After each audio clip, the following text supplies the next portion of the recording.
Yo, c'est Sarx. Aujourd'hui, on revient sur les jeux de société avec une petite vidéo règle. Et on va pas parler de n'importe quel jeu, on va parler de Seven Wonders. Ceci est la première vidéo de Seven Wonders, qui présentera les règles du jeu de base, la seconde étant dédiée aux extensions. Mais sur ce, passons à la présentation. Seven Wonders est un jeu de l'auteur Antoine Boza, illustré par Miguel Coimbra et édité par Repos Productions.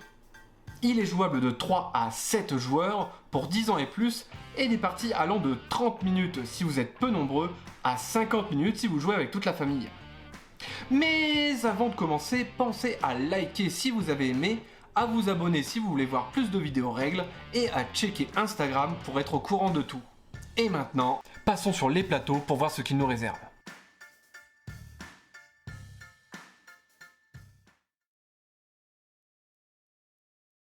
Tout d'abord, voyons comment mettre en place une partie de Seven Wonders.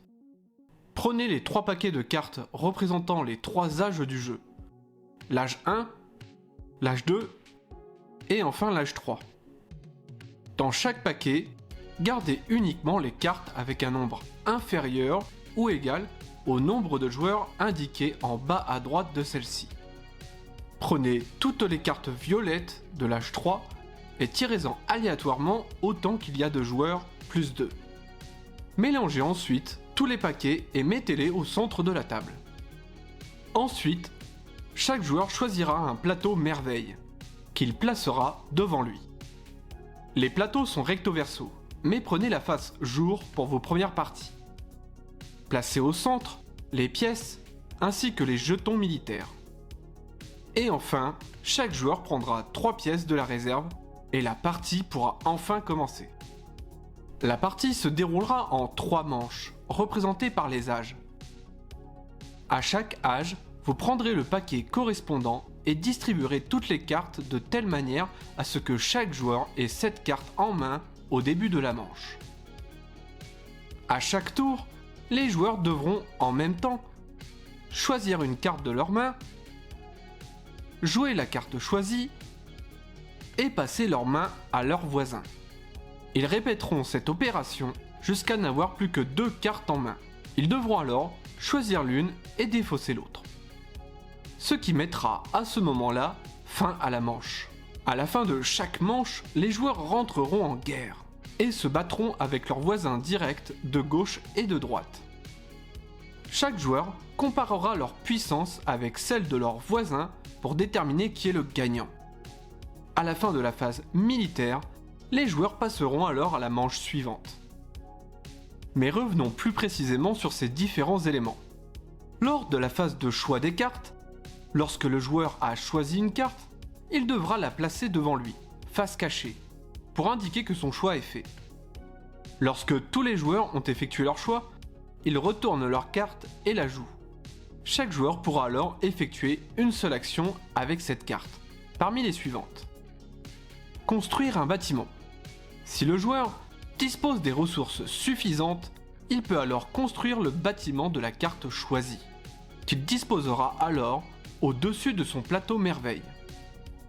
Les ressources nécessaires à une construction sont indiquées ici. S'il n'y en a pas, la construction est donc gratuite. La seule restriction est que vous ne pouvez pas construire 2 bâtiments ayant le même nom. Avec cette carte, vous pouvez sinon construire une étape de votre merveille. Si vous disposez des ressources nécessaires, placez la carte face cachée en dessous de votre plateau, au niveau de la dernière étape de votre merveille, en commençant toujours par la gauche. Vous gagnerez donc des points de victoire en fin de partie, ou un tout autre bonus utilisable tout au long de la partie. Pour payer le coût d'une construction, vous ne pouvez utiliser qu'une seule fois les ressources dont vous disposez. Celles-ci reviendront à chaque tour. S'il vous manque des ressources, vous pouvez utiliser les ressources de votre voisin direct, de droite et de gauche, qui ne sont ni les ressources d'une étape de sa merveille, ni celles provenant des cartes jaunes. Pour en disposer, vous devrez payer à ce joueur 2 pièces. Disposer des ressources de ses voisins ne lui consomme pas ces ressources et peut naturellement les utiliser durant son tour. Enfin, il existe un principe de chaînage. Si à côté des ressources requises à la construction d'une carte, il apparaît un symbole, celui-ci dit que ce bâtiment sera gratuit à construire si et seulement si ce symbole se retrouve sur au moins un de vos bâtiments déjà construits. Finalement, vous pouvez aussi simplement vendre la carte choisie en la défaussant. Vous récupérerez ainsi 3 pièces de la réserve. Concernant les conflits militaires, ils ont lieu à la fin de chaque manche et vous met en compétition contre vos voisins de gauche et de droite, afin d'obtenir des points de victoire supplémentaires. Chaque joueur devra compter sa puissance militaire parmi ses cartes, représentées par ces symboles rouges, et devra comparer ce nombre avec ses voisins de gauche et de droite. S'il en a plus, le joueur pourra prendre de la réserve un jeton de victoire militaire. De 1 point de victoire si vous êtes à la fin de l'âge 1, de 3 points si vous êtes à la fin de l'âge 2, ou de 5 points de victoire si vous êtes à la fin de l'âge 3. Si les deux puissances se valent, vous ne prenez aucun jeton. Mais si vous avez moins de puissance que votre voisin, alors vous prendrez un jeton de défaite militaire.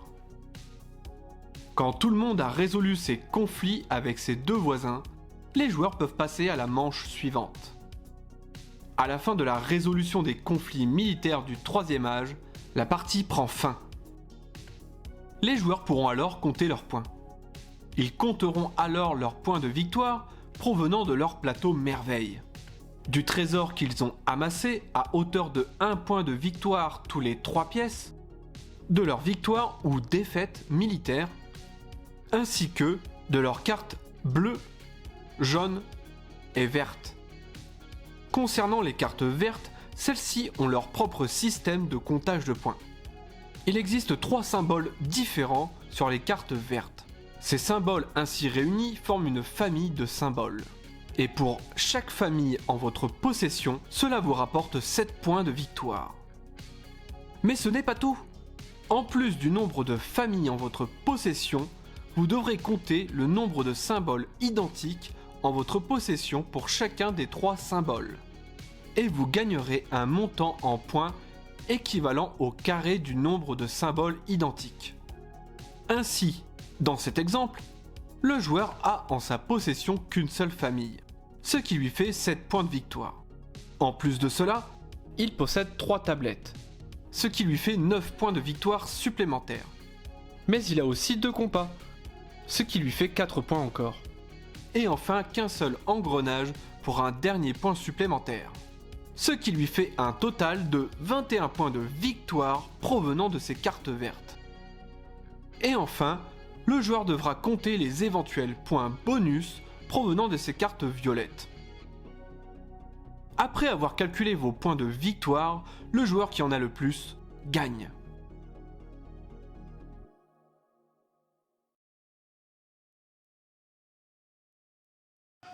Et voilà qui termine notre première vidéo sur les règles de base de Seven Wonders. Seven Wonders est un jeu rudement bien pensé qui s'autorégule à partir du moment où les joueurs font attention à ce que leurs voisins jouent. Les mécaniques sont simples et les parties relativement rapides, contrairement à ce que l'on peut croire.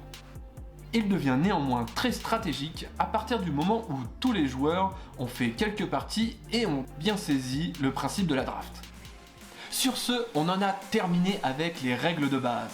On se retrouve la semaine prochaine pour parler des extensions de Seven Wonders. Passez de bons moments ludiques, je vous dis à la prochaine, tchuss!